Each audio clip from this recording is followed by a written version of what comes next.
ជំរាបសួរសួស្តីបងប្អូនទាំងគ្នាចានេះជាវីដេអូត្រឡប់មកផ្ទះវិញហើយចាហើយក៏មិនភ្លេចដែរនៅការថតចាជាទេសភាពស្អាតសម្រាប់ចែកជូនបងប្អូនតែទស្សនាតាមវីដេអូនេះចាបើទោះបីជាមិនបានទៅផ្ទាល់ប៉ុន្តែយើងមើលចាឃើញតាមវីដេអូដែលក៏មើលទៅចាសោកស្ដាយដែរចានេះជាទស្សនភាពនៅពលានយន្តហោះទីក្រុងរ៉ូមប្រទេសអ៊ីតាលីចាក្រោយពីបំពេញការងាររួចរាល់ក៏យើងហោះត្រឡប់ទៅវិញចាចេញពីពលានយន្តហោះនៃទីក្រុងរ៉ូមចានៃប្រទេសអ៊ីតាលីយើងទៅកាន់ចាពលានយន្តហោះ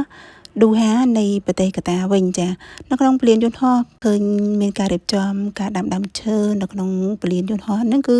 រៀបចំដាំបានស្អាតពណ៌បៃតងល្អចាតិចហើយមានទឹកធ្លាក់ផងដែរចាមើលទៅមានការរៀបចំបានល្អស្អាតចាបងប្អូនក្រោយពីយើងជិះយន្តហោះចាំមកដល់ពលានយន្តហោះឌូហាក្នុងប្រទេសកាតាហើយគឺយើងបន្តដំណើរទៅចា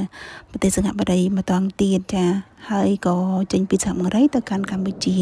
បើទោះបីជាការខុសហើរមានច្រើនដំណាក់កាលក៏ដោយប៉ុន្តែយើងបានសម្រួលអិយាបថរបស់យើងចាប្រសើរជាងការអង្គុយលើយន្តហោះនឹងរាប់ម៉ោងក៏ពិបាកដែរចាអរគុណច្រើនបងប្អូនទាំងគ្នាដែលបានតាមដានវីដេអូដែលខ្ញុំបានចែករំលែកជូនបងប្អូនទស្សនាចាជារៀងរាល់វីដេអូអរគុណច្រើនជម្រាបលាជួបគ្នាវីដេអូបន្តទៀតបាយបាយ